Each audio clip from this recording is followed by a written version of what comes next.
Olá, amigo. Espero que esteja a correr tudo bem aí em sua casa, em seu serviço. Talvez esteja no hospital. Não importa o lugar. Deus está a falar para você neste momento porque Ele traz uma mensagem especial para ti. É um momento especial da vida de todos nós, porquanto, por intermédio deste recurso tecnológico, a mensagem de esperança passa para todas as pessoas. Nesta hora do dia, nós queremos convidar a você a fazer parte de um estudo da Palavra do Senhor. Estamos tendo uma série especial, uma série que, de alguma forma, tem trazido muita bênção para todos nós.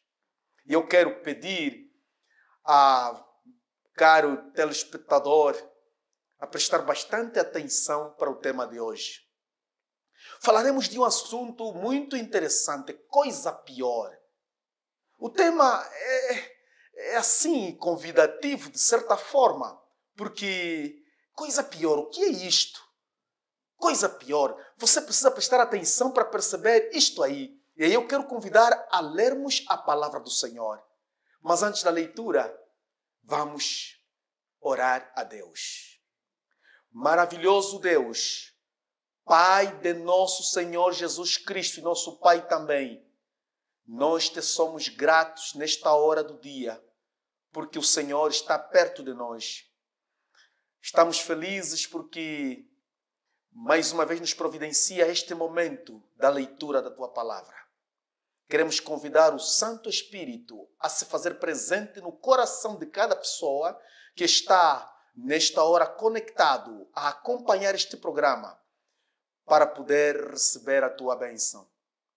Oramos em nome de Jesus. Amém. Eu quero que tomemos a leitura do nosso texto de hoje, que encontramos em João capítulo 5, versículo 14. João capítulo 5, versículo 14. Eu quero convidar a acompanhar a leitura a partir da nossa tela. Mais tarde, Jesus o encontrou no templo e lhe disse: Olha, que já estás curado. Não peques mais, para que não suceda coisa pior. Olha, que já estás curado. Não peques mais, para que não suceda coisa pior. Queridos, é deste texto que nós retiramos o tema do nosso estudo deste dia de hoje. E eu vou lembrar de alguma coisa que presenciei. Uma história não agradável, porque o final não foi bom. Uma das pessoas que conheci, que passou por uma situação difícil, é alguém que sofria de gastrite, a quem o médico aconselhou para que não mais bebesse álcool. Mas ele foi teimoso. Pareceu que tinha aceitado o conselho do médico, a orientação médica, mas feliz e orgulhosamente hipócrita, ele voltou a ingerir o álcool. Então, passados alguns dias, quando sentiu-se bem, voltou a beber. A situação dele ficou pior que a do passado. A ponto de, em certo momento, já não conseguir ingerir quase nada. E tudo que pudesse ingerir, devolvia. Porque o organismo, o estômago, já não permitia conter os alimentos por conta da gastrite que era avançada. E ele foi definhando pouco a pouco. Foi baixando pouco a pouco, até que acabou por morrer. Queridos, Jesus achou um homem coxo, um paralítico, fora de casa. Estava completamente abandonado pelos seus parentes, pelos seus familiares. Isto é bem claro no texto que nós acabamos de ler de João capítulo 5, no versículo 7. Quando Jesus abordou-lhe, ele disse as seguintes palavras: Senhor, não tenho ninguém que me ponha no tanque. Então, se não tem ninguém que o coloque no tanque, é porque tinha sido abandonado. Ele estava sozinho lá no tanque. Um tanque famoso em que as pessoas criam que indo para lá, em um dado momento, pudessem mergulhar e encontrar a cura das suas enfermidades. Era quase ao final da sua vida. Aquele homem já tinha poucas esperanças porque ele esperava ser curado, mas não conseguia. Pelo tempo de vida que ele tinha, 38 anos de miséria, dor e sofrimento, era muito tempo. Ele não tinha gozado quase nada da sua vida. Amigo, olha para mim. Olha para mim. Como você está vivendo a sua vida? É a grande pergunta. Como você está vivendo a sua vida? Quais são as suas dificuldades? É claro que cada um de nós enfrenta alguma dificuldade na vida. Mas existem dificuldades mínimas e dificuldades agudas, graves. Tem companhia dos seus amigos, dos seus vizinhos, dos seus colegas, dos seus irmãos, dos seus familiares no sofrimento que você enfrenta? Ou está abandonado como aquele coxo? Em que lugar você está deixado, se for o caso? Quantos anos você passa isso? Amado, não importa qual seja o problema. Se é uma doença, se é prisão, se é vício, se é solidão, se é abandono, não importa qual seja o problema. Há de facto momentos e lugares difíceis de se ter companhia. Mas nos momentos mais difíceis da vida, nunca devemos abandonar os nossos. Nos momentos mais duros da vida, nós precisamos de estar perto dos nossos irmãos, dos nossos entes queridos, dos nossos familiares. Porque é no momento difícil que a pessoa mais precisa de companhia. Sim, mas quase 40 anos doente também é muito tempo, não é? Mas, queridos, não importa o tempo que a pessoa esteja doente. Não existe nenhuma razão para abandonar aquele que amamos. Às vezes, as enfermidades provocam as pessoas a distanciarem-se dos seus entes queridos. Às vezes, os problemas provocam as pessoas a abandonarem os seus familiares. Não é correto, meu irmão.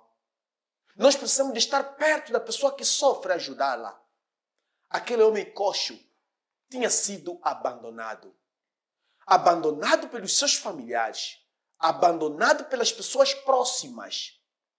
E Paulo deixa um conselho alertando sobre isto, de abandonar os nossos familiares. Na sua carta, a primeira carta a Timóteo, o capítulo 5, versículo 8, ele diz que se alguém não tem cuidado dos seus, e especialmente dos da própria casa, tem negado a fé. E é pior do que o descrente. Você tem um parente doente? Tem uma pessoa da família em estado avançado de enfermidade? Alguém que está hospitalizado há muito tempo? Tem um doente em sua casa, na família, que está acamado por muitos anos? É claro que é difícil.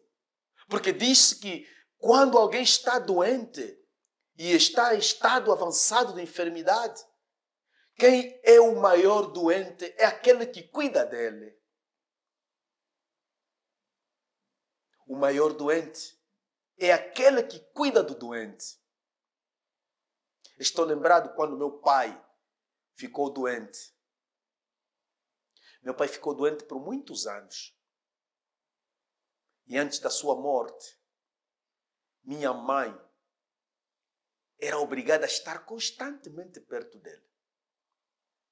E em um dado momento desta história, eu percebi que a pessoa mais doente era a minha mãe. Embora meu pai estivesse acamado, e muito abalado, muito abatido pela enfermidade, porque depois acabou por morrer.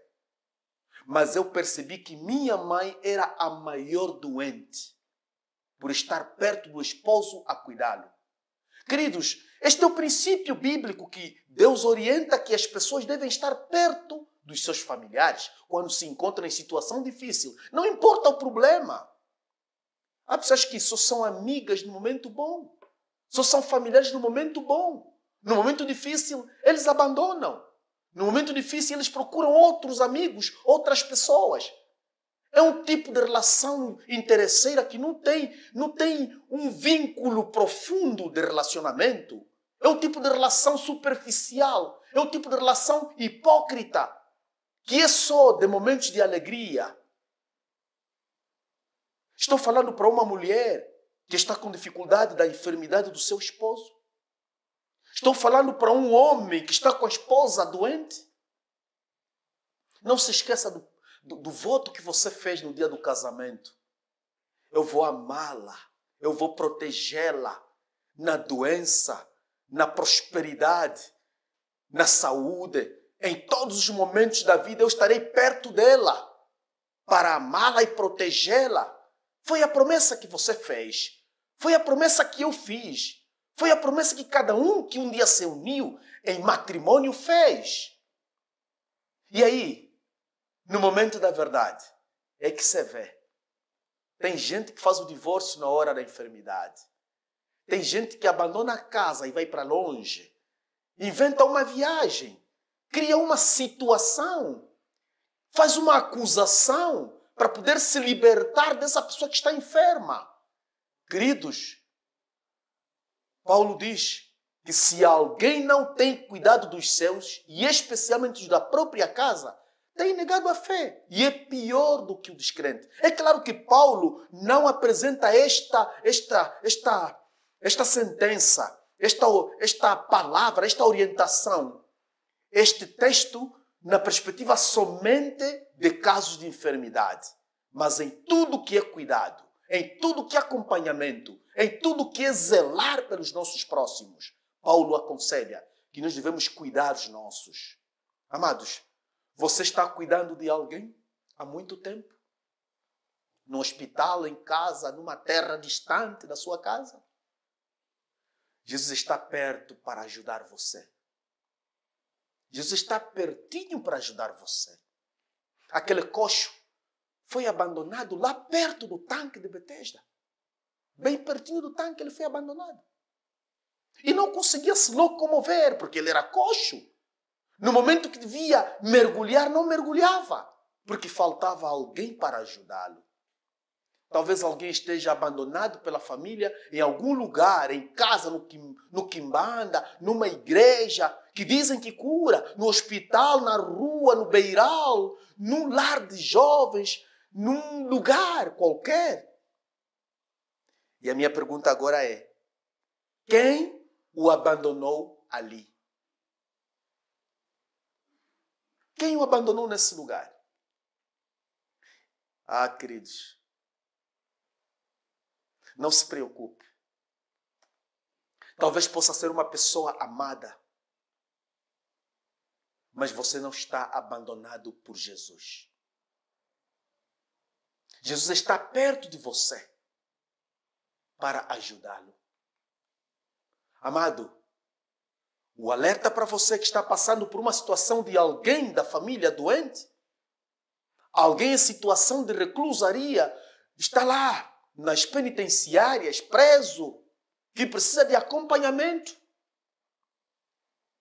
Você que está com uma situação de alguém que está passando por um outro problema, se calhar, desprezo da família, por uma acusação qualquer.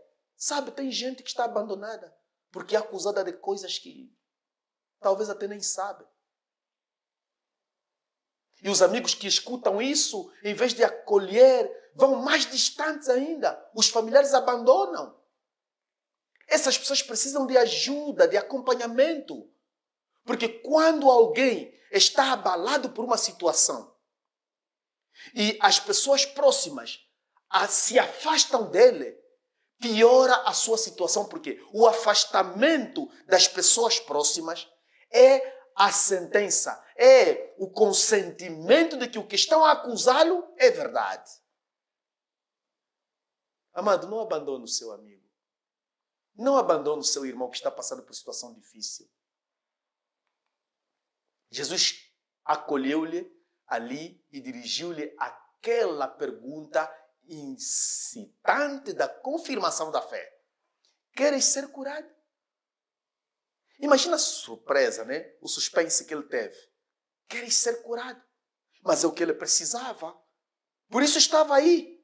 Ele é enfermo há muito tempo. Não sabemos o tempo que ele ficou ali, mas tinha muito tempo ali. Mas ele tem dificuldade de conseguir se levantar. Por isso é que está ali. Jesus autorizou que ele tomasse sua cama e andasse. Tome sua cama, levanta e anda. Ai, Jesus, como é maravilhoso. Tome sua cama, levanta e anda. Simples assim. Jesus não empurra ele para o tanque, não. Queridos, há enfermidades que Deus cura mesmo sem medicamento. Você não precisa ir mais lá onde devia ir. Pela graça de Deus, Ele cura você. Deus é poderoso, como aconteceu no passado, Ele opera milagres hoje. Há doenças que se curam sem a gente ter uma explicação. Há enfermidades que passam sem a gente perceber. É que às vezes a gente não percebe, a gente não consegue conferir os milagres que Deus faz nas nossas vidas. Aquele homem começou a andar. Imagina a surpresa dos amigos ao ver ele a chegar carregando a sua esteira. Foi seguindo em direção à casa, ele estava indo para casa. Curado, estava a andar. Aquele que era coxo. Mas como era sábado, os fariseus cruzaram-lhe o caminho e o interpelaram. Eles não ficaram felizes com a cura dele. Queridos, a preocupação dos fariseus não foi por outra coisa. Eles não ficaram felizes pela cura daquele homem. Pelo contrário, eles se implicaram com ele porque ele tinha sido curado no sábado e trazia uma esteira. Meus irmãos, às vezes as pessoas preocupam-se com um cisco, né? Com uma coisa pequena e não se alegram com a bênção que você recebeu. Eles se implicam com coisas simples, coisas sem relevância. E nem perguntam quem curou você, nem dizem nada sobre a cura que você recebeu. Não se alegram de nada. Mas o coxo disse que não sabia quem o tinha curado. Eu e você éramos coxos. Você enfrentou qualquer situação da sua vida, qualquer enfermidade, qualquer situação jurídica, se calhar. E você não consegue até agora explicar como você foi liberto. Como você se libertou dessa enfermidade. Não sabe explicar. Amado, não existe enfermidade alguma que é curada por seres humanos. Não importa qual enfermidade. Deus opera a cura através dos homens. Quando Jesus o encontrou no templo, disse-lhe que não mais pecasse. Aquele homem foi diretamente para o templo, porque era hábito que quando alguém fosse curado, devia ir à igreja para ir prestar alguma oferta. E ele foi para o templo, e Jesus foi para o templo e o achou aí. Depois de termos recebido o perdão e conhecido as consequências do pecado, amados, nós precisamos de ir aos pés de Jesus, precisamos de ir ao templo para adorar a Deus. Você foi liberto de uma situação difícil, precisa ir a Deus, adorá-lo, agradecê-lo.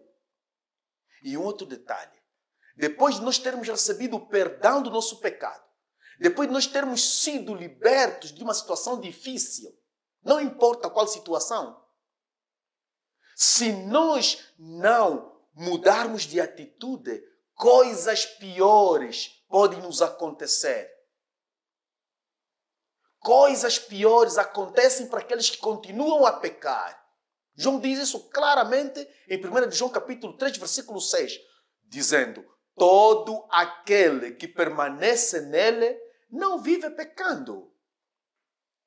Todo aquele que vive pecando não o viu, nem o conheceu. Tem gente que vive pecando. Pecado é uma rotina, é uma constante da sua vida. Ele vai pecando, vai de pecado em pecado, vai se rebolando no pecado. Mesmo sabendo que é pecado, ele insiste no pecado. Ele não recua, ele avança no pecado. Meus irmãos, tem gente que parece que fez um compromisso com o pecado.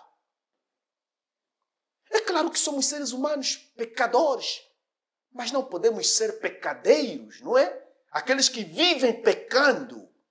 Não. Nós precisamos de recorrer a Jesus para encontrarmos a ajuda de sermos vencedores. Quem foi sarado da sua enfermidade deve evitar aquilo que causou a mesma. Pode ser a glutonaria, comer. O apetite desenfreado, a laxívia sexual dos olhos, a frequência em lugares, em acessos difíceis. Você precisa ser determinado na sua vida, evitando essas coisas todas. Um dos males que provocam problemas na nossa vida é a glutonaria, comer. Mesmo o médico às vezes orienta que, olha, precisa ter cuidado com os alimentos. Aquilo que é proibido, aquilo que é dito para você não comer, você insiste a comer. E depois o que é que dá? Dificuldades com o nosso próprio corpo. E vamos definhando a nossa saúde por negligência, por abuso de alimentos, por não acatarmos conselhos. Quem já sofreu as consequências do pecado não volta a cometer pecados. Seus esforços são constantes. A busca da vitória através de Cristo. Ele pode ter alguns deslizes, mas ele procura sempre estar ao lado de Jesus para ajudá-lo. A pior coisa que ocorre na vida de alguém que um dia recebeu o perdão de Cristo e voltou à sua devassidão é a condenação eterna. Quando você um dia ouviu sobre aquilo que deve ser feito, aquilo que é correto para ser feito, quando você percebeu a orientação de Deus, Deus disse que o que deve ser feito é isto. Quando você leu sobre os mandamentos de Deus, quando você percebeu sobre a orientação de saúde e você negligencia todas essas orientações, algo pior vai acontecer na sua vida. Algo pior vai acontecer. Você precisa voltar, manter-se nos conselhos divinos. Sabe? Ezequiel capítulo 33, versículo 11. Deus diz que não tenho prazer na morte do perverso, mas em que o perverso se converta do seu caminho e viva. E o apelo de Deus é convertei-vos. Olha a insistência, essa repetição é uma ênfase. Convertei-vos dos vossos maus caminhos. Pois por que a vez de morrer, ó casa de Israel? Por que você vai morrer, amigo? Por que você permite continuar naquilo que é errado, que pode ceifar a sua vida? Por que você continua a viver no pecado, que pode levar você à condenação, à morte eterna? Abandone as coisas erradas. Abandone as coisas erradas. Volte para Jesus. Hoje, o Senhor chama a você a ter uma atitude muito boa, porque nós temos um Deus de amor. Atos capítulo 17, versículo 30, diz assim a palavra do Senhor: ora, não levou Deus em conta os tempos da ignorância. Agora, porém, notifica aos homens que todos, em toda parte, se arrependam. Palavra do Senhor. Quando um dia eu li esse texto na presença de um grupo de jovens, uma moça olhou-me com olhos brilhantes e disse: pastor, isso é verdade. Eu disse para ela que era verdade. Deus não tem em conta dos pecados da ignorância. Ele chama você ao arrependimento. As coisas que você fez sem saber, as coisas que você praticou sem ter o conhecimento de que eram erradas, Deus perdoa, não tem em conta dessas coisas. Por isso é que a palavra do Senhor é tão poderosa. E 1 João capítulo 9, versículo 1, versículo 9 diz o seguinte: se confessarmos os nossos pecados, Ele é fiel e justo para nos perdoar os pecados e nos purificar de toda imundícia. Hoje ainda podemos escapar dessa penalidade. Enquanto temos vida, e ainda há graça, há esperança, para que não suceda coisa pior. Para que não suceda coisa pior. Qual é a sua enfermidade espiritual? Quer abandonar seus maus caminhos? Ou quer continuar nesses caminhos? Quer vir para Jesus? Ele está de braços abertos para chamar você. Ele quer dar a salvação a você. E hoje é o dia da salvação. Hoje é o dia de fazermos uma inversão de marcha. Deixarmos de seguir o caminho errado que trilhamos. Deixarmos de andar nos vícios errados que todos os dias alimentamos e irmos para um caminho da orientação do Senhor, que é o caminho do bem, é o caminho da salvação, é o caminho da saúde, é o caminho da prudência, o caminho da obediência. Agora mesmo, se é sua vontade de mudar o caminho, feche os seus olhos, vamos orar. Obrigado, Senhor. Obrigado mesmo. Obrigado por tocares esse coração. Agora, Pai, abençoe a todos nós e sejamos novas criaturas. Em nome de Jesus oramos. Amém.